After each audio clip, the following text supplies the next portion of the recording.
atravessamos deserto.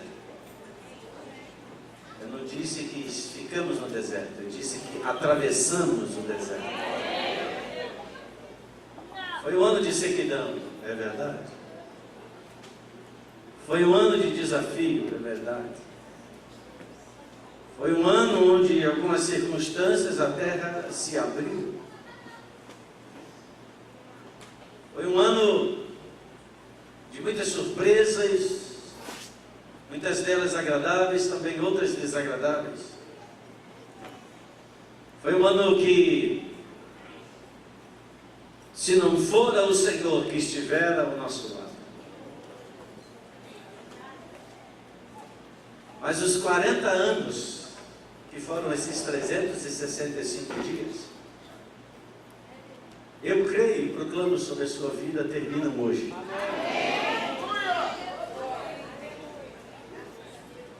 E agora nos resta atravessar o Jordão. Do outro lado está 2018. Mas antes de atravessar o Jordão, Deus aparece a Josué e faz Josué recordar algo que não havia sido feito durante 40 anos. Que foi uma ordem, um princípio de Deus estabelecido desde os dias de Abraão, quando a todo menino nascido, aos 8 dias, ele deveria ser circuncidado. E esse menino circuncidado, ou seja, a continuidade daquela descendência, seria marcada pela circuncisão, um pacto de aliança com Deus dos seus pais, com o próprio Deus. Então, de geração em geração, todo menino era circuncidado, e isso traduzia então o favor de Deus sendo repetido ano após ano, geração após geração. Mas nos dias do deserto, muitos corações se perderam. Nos dias do deserto, muitos deixaram de praticar as ordenanças de Deus. Nos dias do deserto, muitos ficaram perturbados e até mesmo pensaram em desistir. E na desistência, querendo voltar para o Egito, querendo voltar de onde o Senhor havia tirado. Se o Senhor nos tira de um lugar, é loucura imaginar voltar para esse lugar. Mas às vezes a pressão é tão grande que faz com que as pessoas sejam capazes de imaginar que são capazes de ter escolhas melhores do que Deus para a nossa vida. Eles não voltaram para o Egito. A gente sabe disso. Ninguém voltou para o Egito. Nem os desobedientes voltaram para o Egito. Mas a gente sabe que teve uma geração que não chegou ao momento da circuncisão. E essa geração ficou prostrada, de fato, no deserto. Quando Josué está ali contemplando e vendo a terra que estava do outro lado do Jordão, ele traz a memória, chegou a hora da gente retornar aos desenhos de Deus. Desenhos é a mesma palavra para desígnio, vontade, decisão primeira. E eu quero essa noite dizer para você que em 2016 Deus tinha tudo pronto para 2017. Se algo não aconteceu porque estamos no fim de 2017, não foi Deus que não quis, mas nós mesmos que impedimos que Ele fizesse. Mas o Deus que nós servimos é um Deus de misericórdia. misericórdia. E mesmo que algumas vezes a gente, como a palavra diz, quase os meus pés resvalaram, Deus é tão misericordioso que as duras penas atravessamos esse deserto de 2017. E nós estamos chegando aqui ao limiar desse ano e ao começo de um próximo. E nós precisamos tomar uma decisão de não repetir os equívocos passados.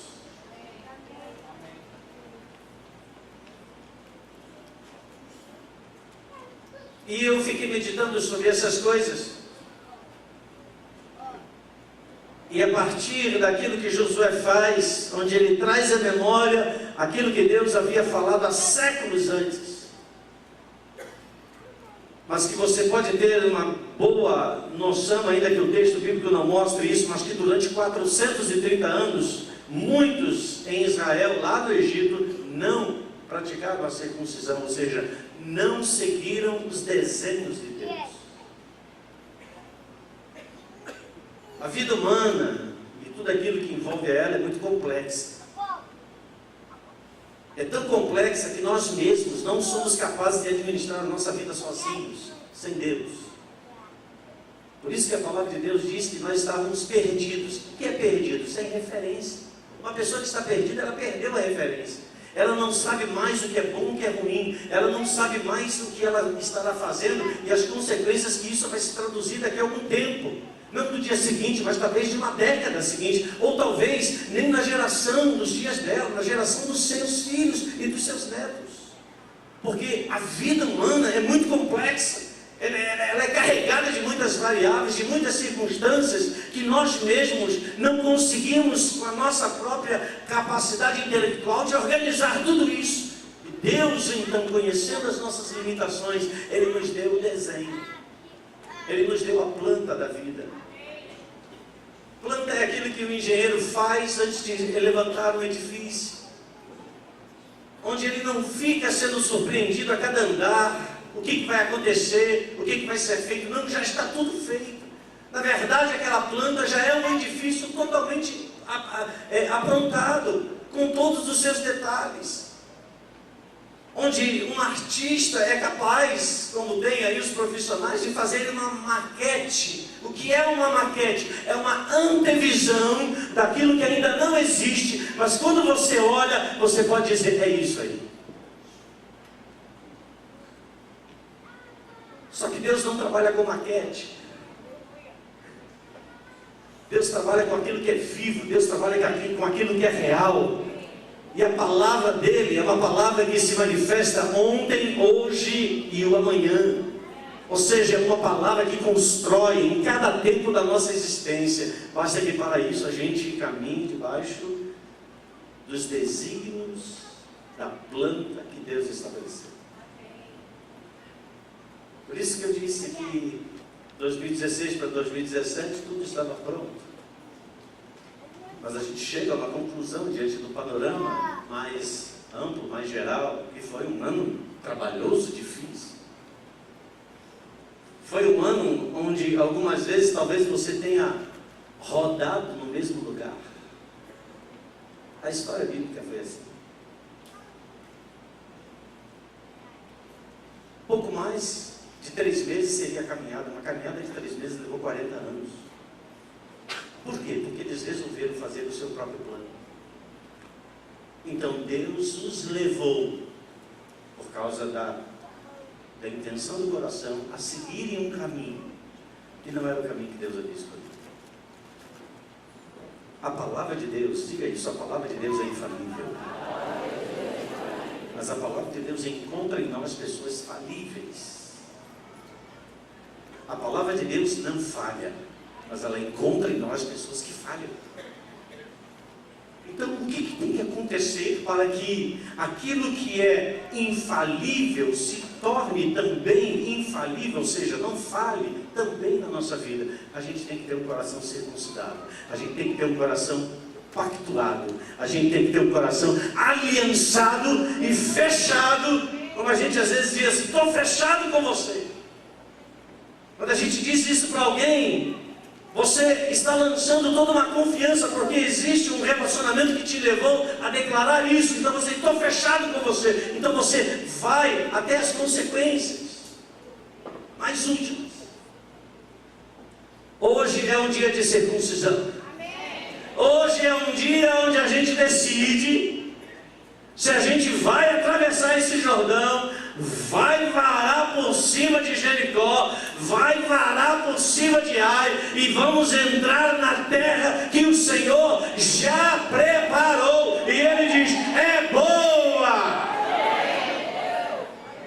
E essa terra é 2018, Léo e Juliana.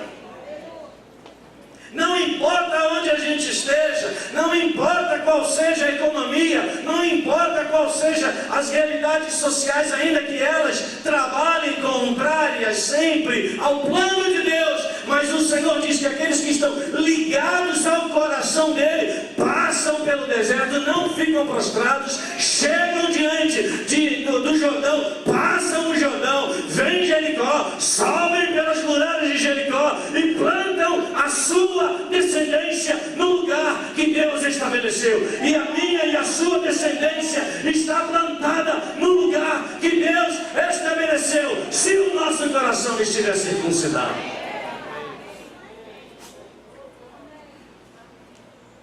Foi isso que Deus falou para Moisés quando chama Moisés lá no Monte Sinai, ou na cordilheira do Sinai. Não existe Monte Sinai, é uma cordilheira. Cordilheira é um coletivo de montes. São vários montes. E não daqueles que ninguém sabe que foi. Ali Moisés teve encontro com Deus.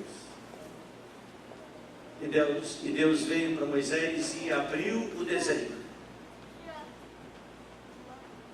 E disse para Moisés: Moisés, faz conforme o desenho que eu te mostrei.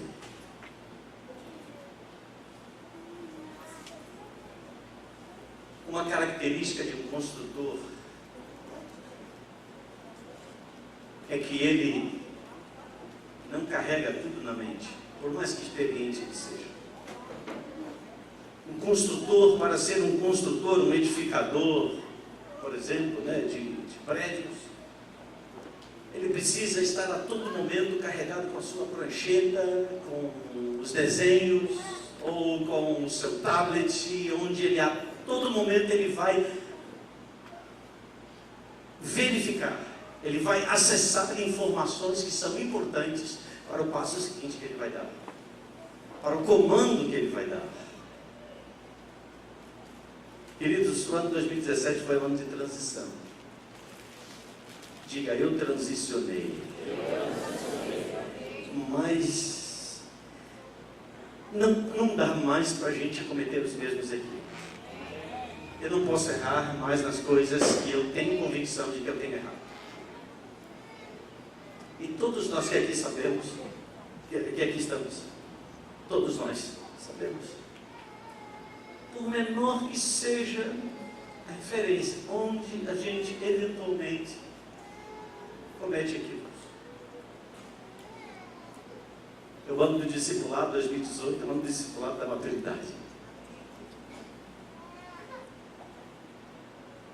Na nossa infância, que é o oposto da maturidade, a nossa vida é carregada de arranhões,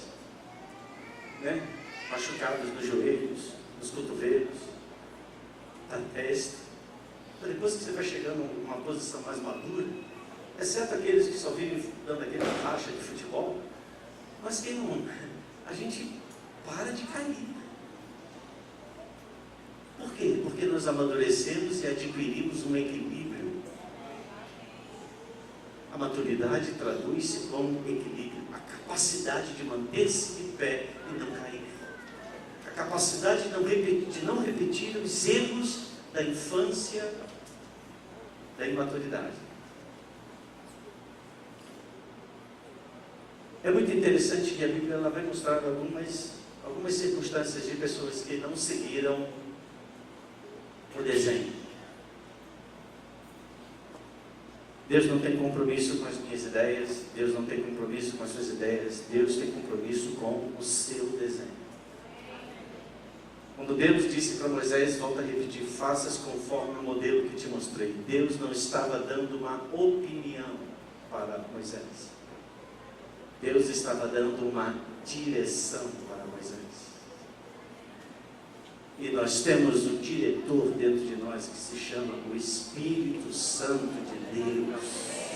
Ele estará convosco, Ele vos ensinará.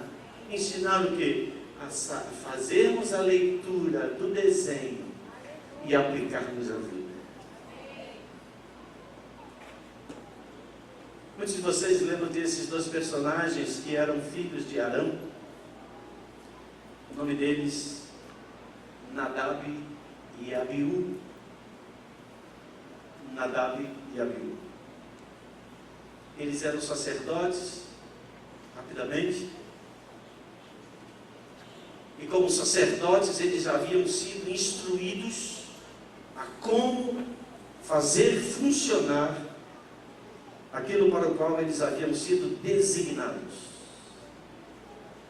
E eles foram designados para fazerem da maneira, para fazerem nos momentos e fazerem nas condições apropriadas e definidas, não pelas circunstâncias, mas por aquilo que Deus diz.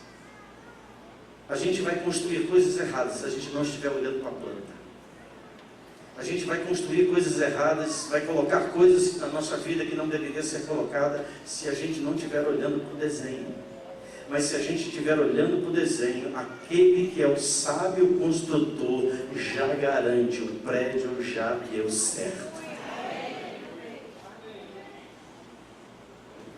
Nadab e Abiú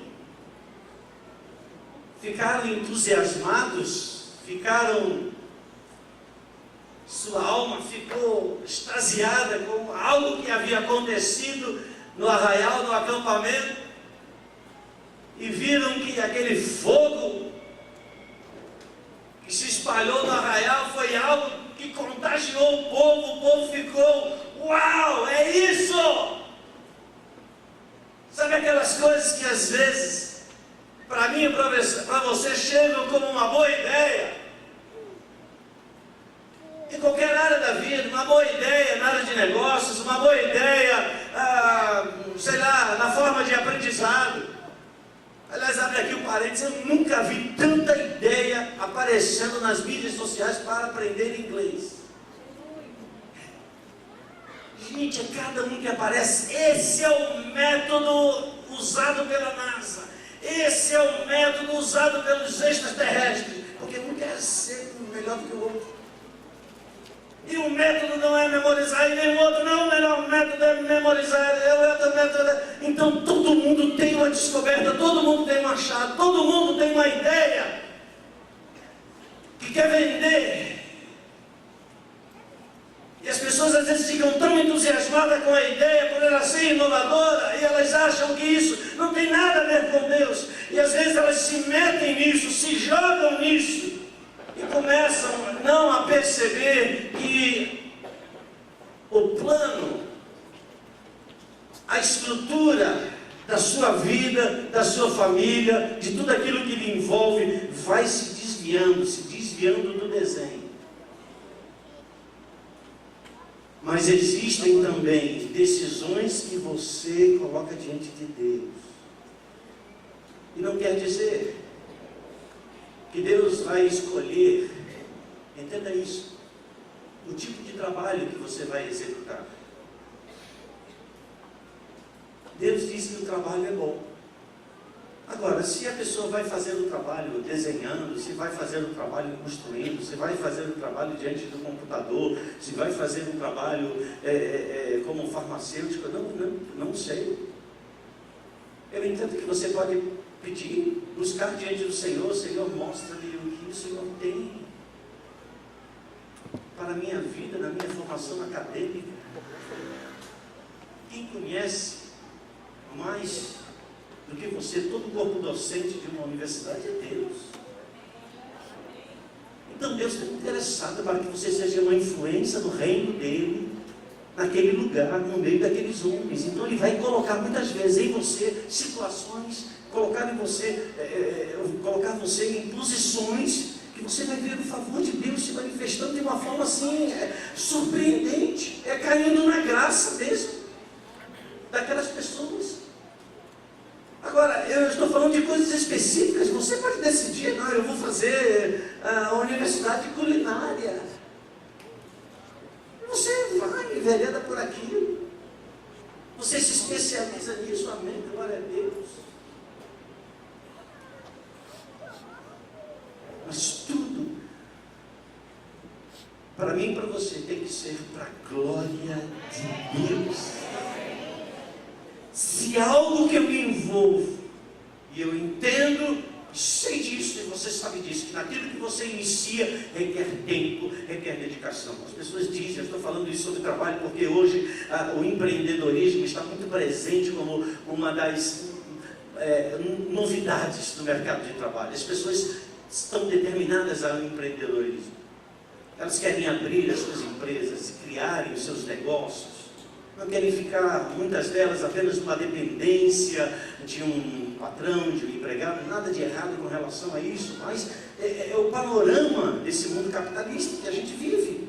E a gente não pode demonizar essas coisas. Nada de errado quanto a isso. Entretanto, a gente tem que olhar tudo isso debaixo de um olhar crítico. É aquele livro, né? Jesus nos seus passos, o que faria Jesus? O que faria Jesus nesse ato, nesse momento? Como Jesus funcionaria? Eu creio que esses detalhes, esses segredos precisam ser capturados por nós. Mas, acima de tudo, precisamos ter a certeza de que a minha vida, de que a sua vida está sendo edificada naquilo que você está fazendo. Deus está sendo glorificado, a sua vida está sendo amadurecida, o reino de Deus está sendo acrescido, a igreja de Cristo está sendo mais potencializada. Nadab e Abiú, eles resolvem fazer algo. Eles acharam algo diferente. A Bíblia diz, lá em Levítico capítulo 10, não precisa abrir, apenas ouça. Diz que tomou cada um deles o seu incensário e puseram fogo neles. Todos os objetos do santuário apontavam para Cristo. Todos os objetos, todas as partes apontam para Jesus no tabernáculo. O incensário representava Cristo como nosso intercessor. E eles pegam esse incensário e colocam um fogo estranho. Fogo estranho é uma expressão até que se usa muito no evangeliquez. Fulano está com fogo estranho, está com fogo estranho.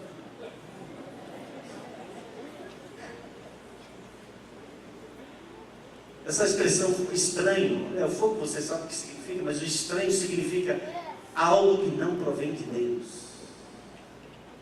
Estranho é fora do desenho, mas é fogo. O que as pessoas veem, ou que eles viram, foi a mesma coisa quando, de uma forma sobrenatural, o fogo se espalhou no meio do arraial. Era fogo do mesmo jeito, só que a fonte e a origem era estranha. Ninguém sabia de onde vinha aquele fogo, mas Deus sabe.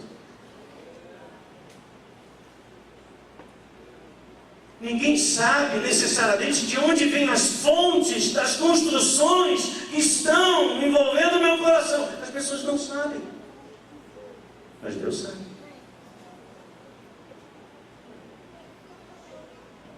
Por isso que uma das orações é: Senhor, sonda-me. Porque nem eu e nem você somos capazes de medir as consequências, até mesmo dos nossos pensamentos, onde eles vão nos levar. Na verdade, irmãos, por mais que pareça assim um pouco agressivo, muitas vezes nós nos tornamos inconsequentes a nós mesmos. Então, o salmista Davi, ele diz: Senhor, eu não quero caminhar e funcionar fora do desenho. Então há coisas dentro de mim, Senhor, sonda-me, vê se há em mim algum caminho mau. Ou seja, vê se não que Davi estivesse fazendo algo ruim, mas esse vê se há em mim algum caminho mau, Senhor, tu sabes onde isso vai dar. E eu estou pronto a recuar se tu me mostras que está fora do desenho.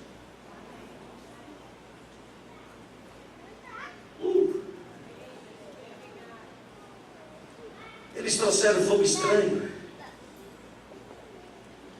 A Bíblia não diz que Deus apareceu e chamou eles lá na tenda e disse assim: Nadab, Abiú,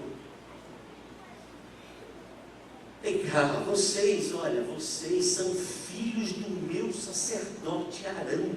Irmãos, era muito pedigree ali naquela hora. Os caras eram filhos do sacerdote. O sacerdote de Israel. Quem sabe o que aconteceu com Nadab e Abiú? Eles foram fulminados. Irmãos, não teve nem... Como é que eu digo?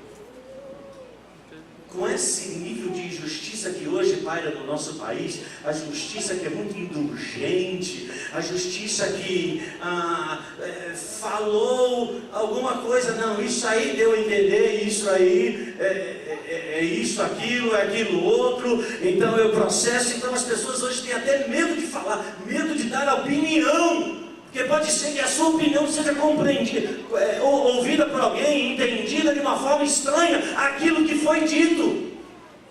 Mas uma coisa também a gente precisa saber: o problema não é aquilo que a gente fala, mas aquilo como pode ser ouvido daquilo que a gente fala, como pode ser compreendido daquilo que a gente fala. Então, se é melhor, se é para ser prudente, cale-se.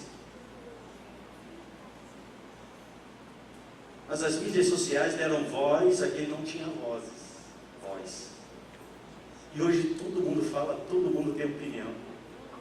E não tem nada de errado sobre isso. Só que sobre essas coisas, eu estou fora.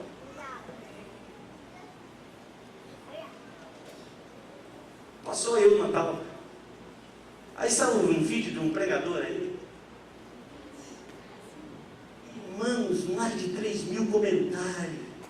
Tu é um safado, tu é isso, tu é um pilantra. Aí Deus olha assim: peraí, gente, quanta perda de tempo,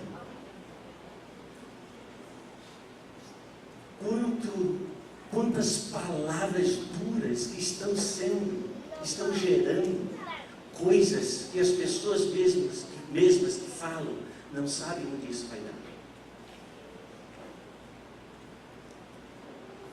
Saiu fogo. Eles puseram fogo e saiu fogo da face do Senhor. E a Bíblia diz que eles foram consumidos. Irmãos, isso é filme de Spielberg. Como é que é o nome do cara mesmo? Steven Spielberg.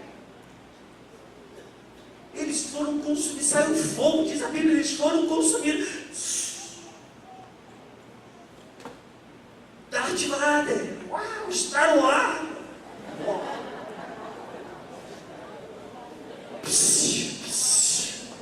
Gente, estava lá já naqueles dias. A gente pensa assim, eu estava falando da questão das nossas opiniões, a gente vê assim, mas isso aí é uma falta de bom senso. Imagina se um líder libera sua boca e isso acontece na vida de uma pessoa. O que as pessoas estão dizendo? Isso é que falta de amor, que falta de paciência. Por que não chamou para conversar? Foi logo, consumiu. Irmãos, foi Deus quem fez.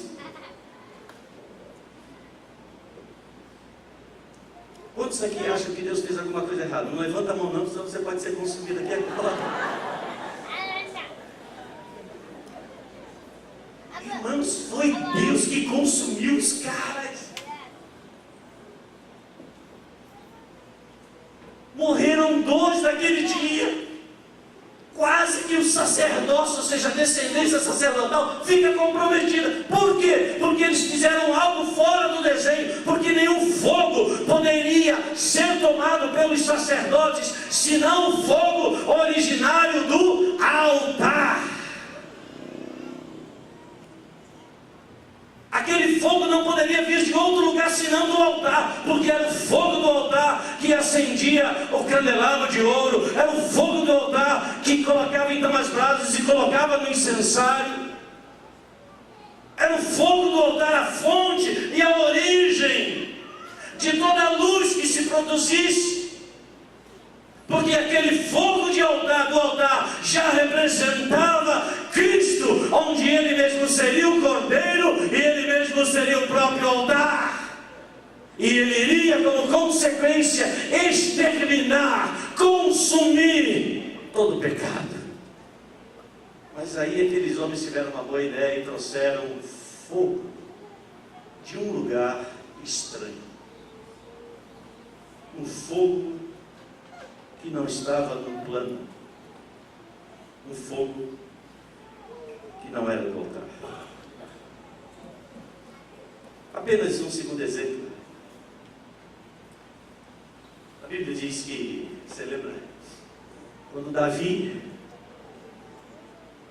depois da morte de Saul, ele lembra que a arca da aliança estava na casa de um homem chamado Abinadab. Se nos dias de Davi, o povo já não estava mais caminhando pelo deserto, sim, já haviam entrado em Canaã. Davi lembra-se de que a arca estava lá. E aí você conhece a história, né? Ele faz aquela baita festa, né? Coloca cantores e tal, uau, um show gospel fantástico. Diga assim para o teu vizinho, ele tinha uma boa intenção no coração. Irmão, mas Deus é severo com esse negócio de intenção. A minha intenção foi boa. A sua intenção, a minha intenção pode ser boa, mas se ela estiver fora do desenho, eu estou no estreito de Jeová.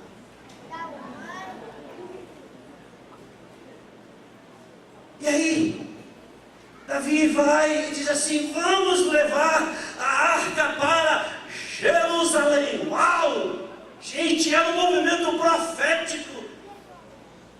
Porque a arca em Jerusalém, a arca era a presença de Yahvé, era a presença do próprio Deus que iria enviar o seu filho, e o seu filho haveria de ser altar e sacrifício em Jerusalém. E lá vai Davi, levando a arca que sai da casa de Abinadab. Por que a arca ficou na casa de Abinadab? Porque Abinadab era um levita, ele era da tribo de Levi. Preste atenção agora nesse desenrolar aqui. Quem podia mexer ou movimentar o tabernáculo? Somente a casa de Levi, ou os levitas. E aí Davi pega, diz assim: vamos lá, faz aquela festa, monta um carro novinho, bota umas vaquinhas, uns bois, sei lá, tudo novinho, e lá vai ele caminhando e tal, pulando, saltando e tal, aquela coisa toda feliz. De repente, os bois não muito adestrados, não sabiam lidar com isso, eles tropeçam, lá vai o pobre coitado do Uzá. O Uzá foi usado, gente. Ele foi ousado também. Mas o que tinha Uzá a ver com aquele negócio? Diga, 1, 2, 3.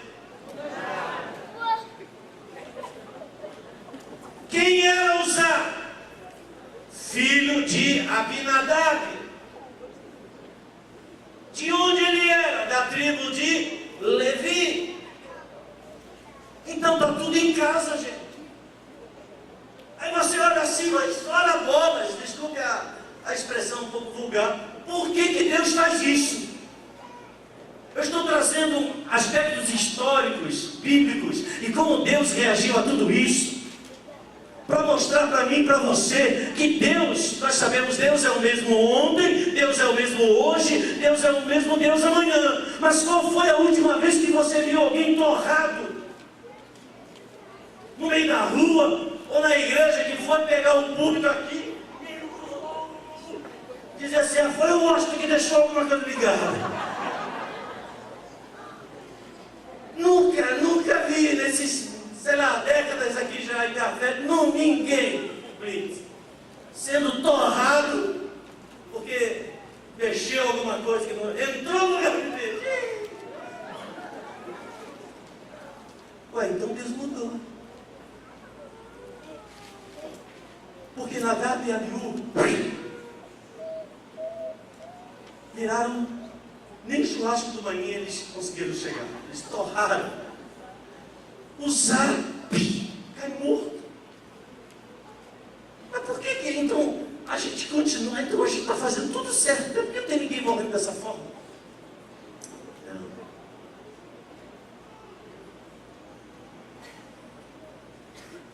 Se alguém pecar, temos um advogado junto ao Pai, e o sangue do seu Filho nos purifica de todo o pecado.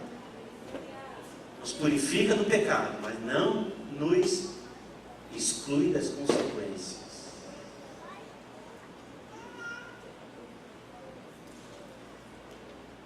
Paulo diz: quem come e quem bebe sem discernir o corpo e o sangue de Jesus, come e bebe para a sua própria.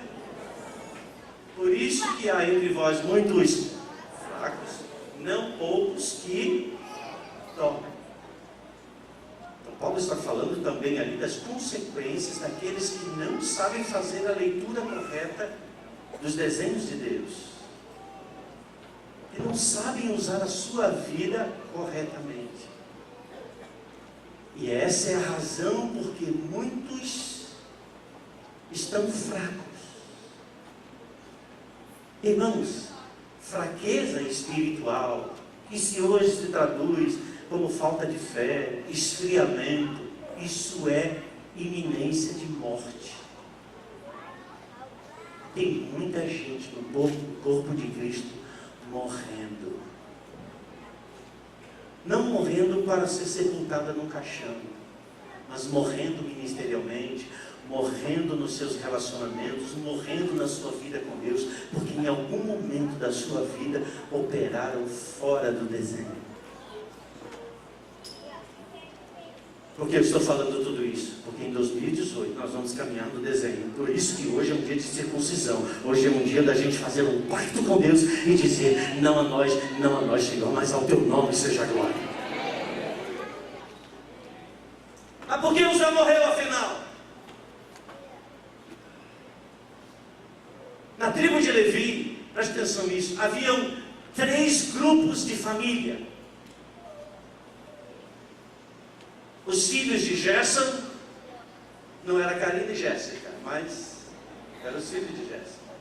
Os filhos de Gerson, os filhos de Coate, ou Gersonitas, os filhos de Coate, os Coatitas, e os filhos de Merari, os Meraritas. Eram 3 grupos ou 3 clãs maiores dentre a tribo de Levi, a qual tribo essa era encarregada todo o ofício do santuário, desde o sacerdócio até a movimentação das peças do tabernáculo durante o deserto e o ofício sacerdotal pós entrada do povo na terra de Canaã.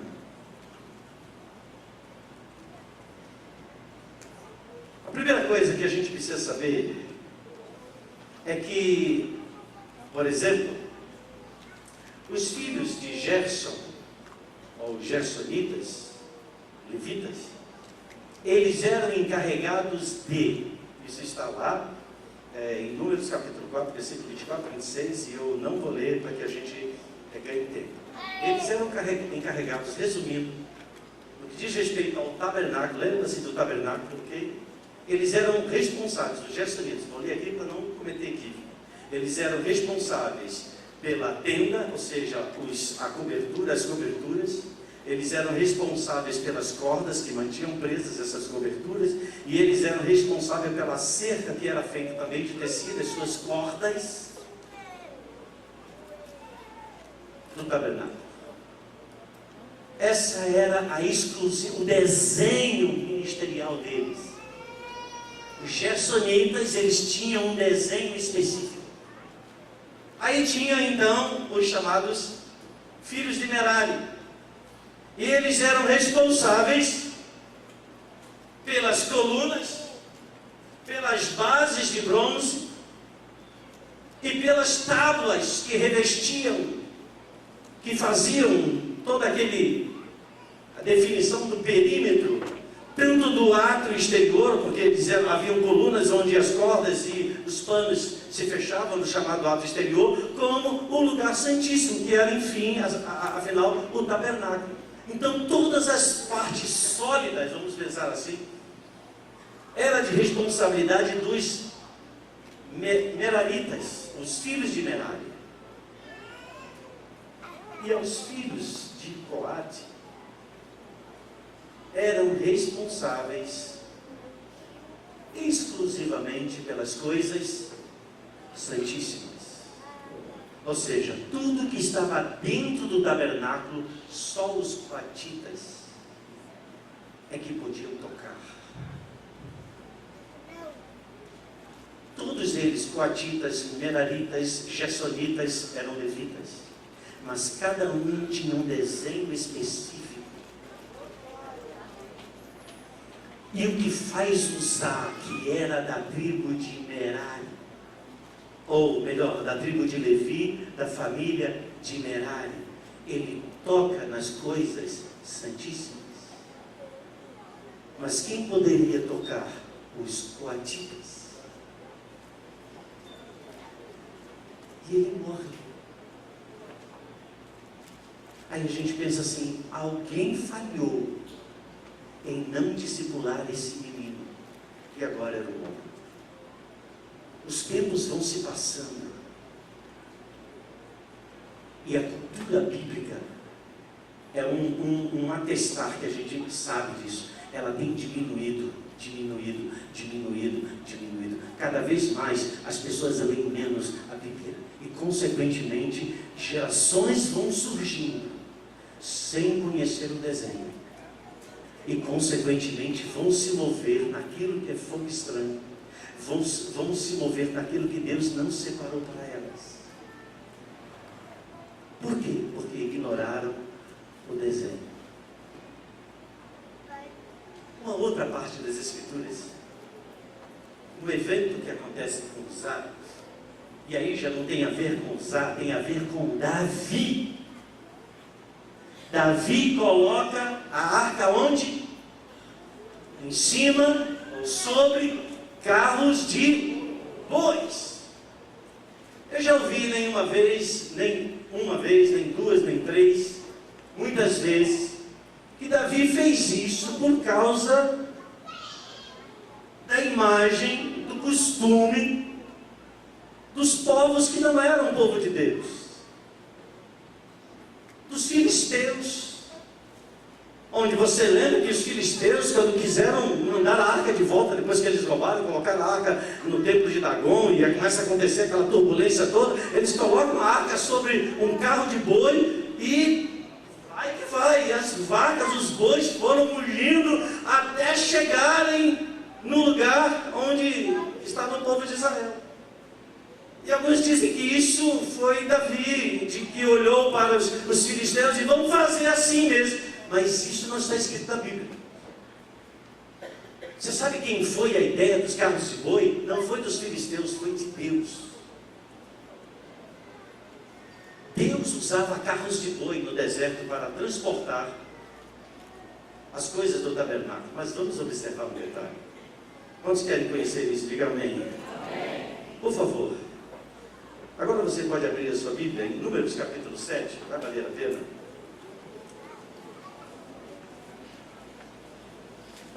Números capítulo 7.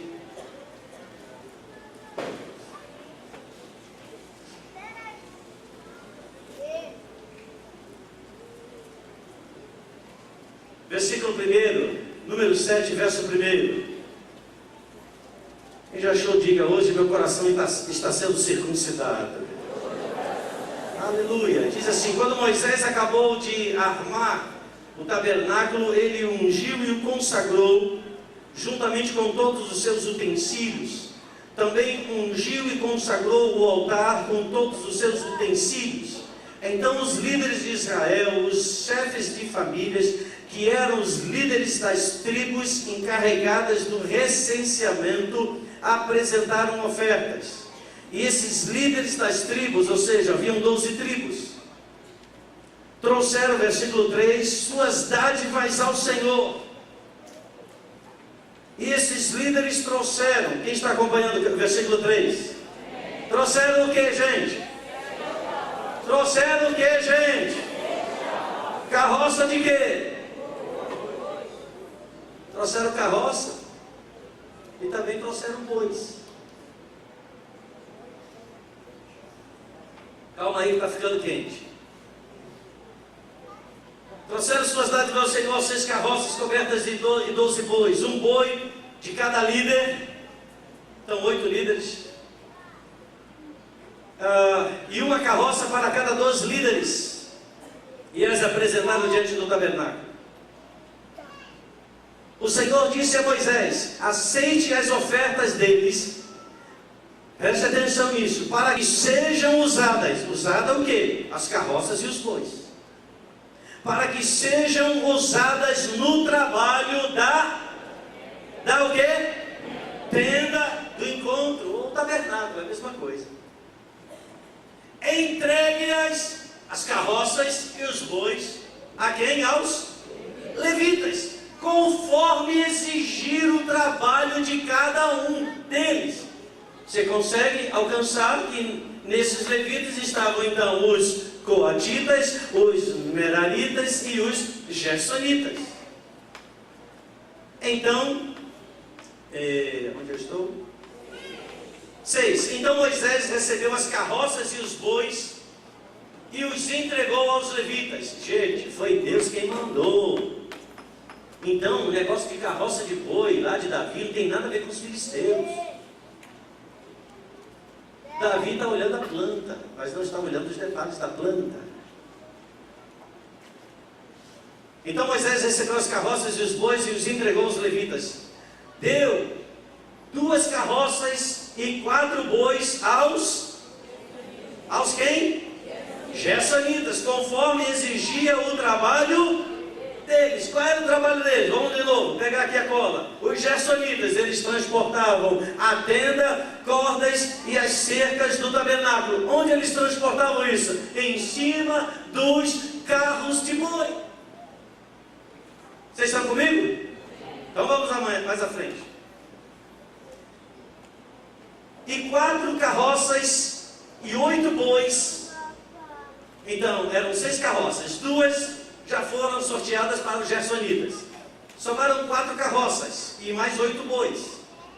4 carroças e 8 bois aos meraritas, conforme exigia o trabalho deles. Estavam todos sob a supervisão de Itamar, filho do sacerdote Arão. Mas, porém, entretanto, contudo, todavia, e alguma outra coisa a mais, mas aos coatitas. Quem completa? Os coatitas não tinham carroça. Os coatitas não tinham bois. Por quê? Pois eles deveriam carregar nos ombros os objetos sagrados pelos quais eles eram responsáveis. Dentre esses objetos, a arca. Então a ideia de levar carros de boi não foi por causa lá dos filisteus, não. Estava escrito na lei, ou melhor, estava escrito nas ordenanças que Deus havia dado aos levitas, para que eles movessem as peças do tabernáculo. Então Davi não cometeu um equívoco por causa dos filisteus. Davi cometeu um equívoco porque não leu o que estava escrito. E olha, você vai ver alguns textos a mais, quando Davi se arrepende, a casa fica na casa de Obed-edom por 3 vezes, e por 3 vezes Deus abençoou a casa de Obed-edom. E Davi vem e chama os sacerdotes. Depois, se você quiser, vai ler 1 Samuel. Ele chama os sacerdotes e diz assim: olha, venham, e agora vamos levar, pois não fizemos assim como no início. Você pode ser a pessoa mais ungida, mas você precisa de gente para estar ao seu lado, para estar lhe acompanhando, para estar junto com você, para lhe ensinar, lhe ajudar, mesmo que você já saiba, até mesmo alguém para testificar. Mas Davi faz isso sozinho. Ele despreza os sacerdotes, ele não usa os sacerdotes. Ele achava que estava fazendo o melhor para Deus, mas ele estava colocando em risco a vida de pessoas. Em 2018, não coloque em risco a sua casa. Em 2018, não coloque em risco o seu ministério. Em 2018, não coloque em risco o chamado de Deus para esse lugar. Em 2018, não coloque em risco a sua empresa. Em 2018, não coloque em risco a sua saúde financeira. Em 2018, não coloque em risco nada, porque Deus diz: está tudo pronto, está tudo feito. Olhem para o desenho. Será que você entendeu isso, irmãos? Só que tem gente que está morrendo. Aqui, na antiga aliança, morrendo literalmente. Mas na nova aliança, ninguém cai, alguns caem. De vez em quando eu ouço umas histórias assim que morreu. Alguns foi tirado. Mas de uma forma normal, a gente não vê ninguém caindo muito no altar. Ou seja, me ajuda a terminar essa mensagem. Mesmo as pessoas estão fazendo. E às vezes não olham, não estão vendo nenhuma consequência imediata do seu fazer fora do desenho. Só que o tempo passa. O tempo passa. E com ele caminhamos.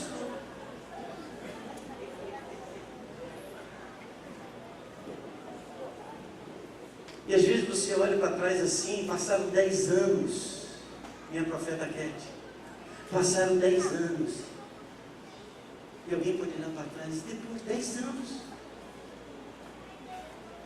nada aconteceu, não rompeu, não entrou, sabe, na vibe de Deus. A coisa ficou estacionada, porque é Deus te freando, é Deus te travando, é o diabo fazendo. Não, o diabo não pode nada contra a palavra de Deus. Se as minhas palavras estiverem em vós, pedireis o que quiserdes, e isso vos será feito.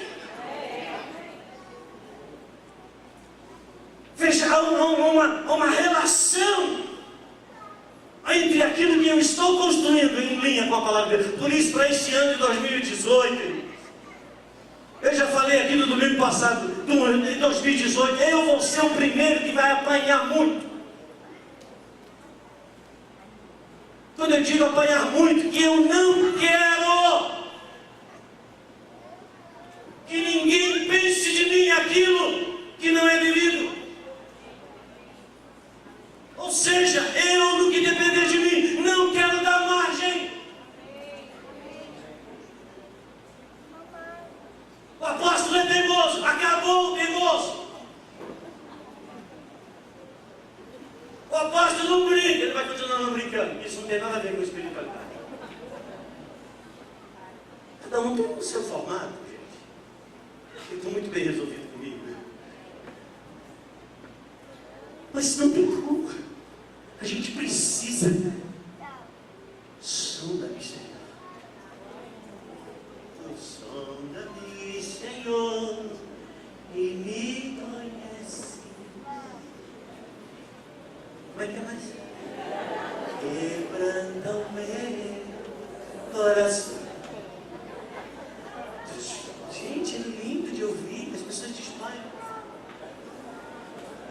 O negócio é muito sério.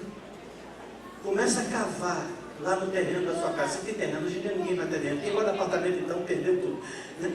Cava lá, quem tem casa, cava lá na sua casa. Daqui a pouco você vai começar a ver terra suja. Você vai começar a ver água suja saindo. Estava tudo lá embaixo escondido.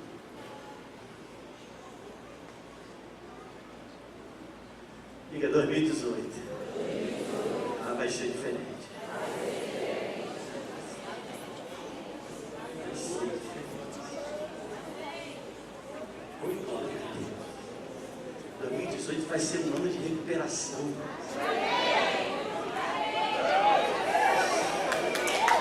A gente volta. E a gente perdeu por causa da cabeça dura. Esse mundo de restituição. Ah, não é uma restituição que vai vir para bolso furado, não. Por que adianta restituir se o bolso está furado? Que adianta restituir se a prática de vida continua de desalinho? Se restituir vai até desviar. Mas vai ser aquele encontro com Deus, nós vamos fazer encontrão. Viu? Claudinha, a gente vai fazer encontrão aqui. Domingo, hoje é encontro com Deus. Desliga o celular, entrega todos eles aqui. Só os iPhones. O Xing-Ling, você pode ficar com ele. Brincadeira, gente. Cadê? Olha só, olha. Vai mudar, amor.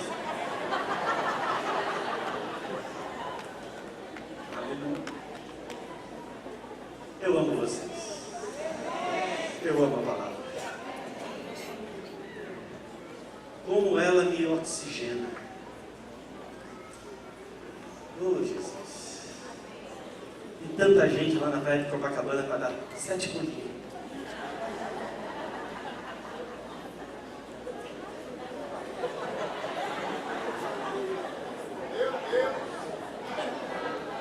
Eu já fiz isso. Irmãos, eu posso garantir, não funciona. Não funciona. Dá 7, pula de cabeça e tal, bens, não funciona.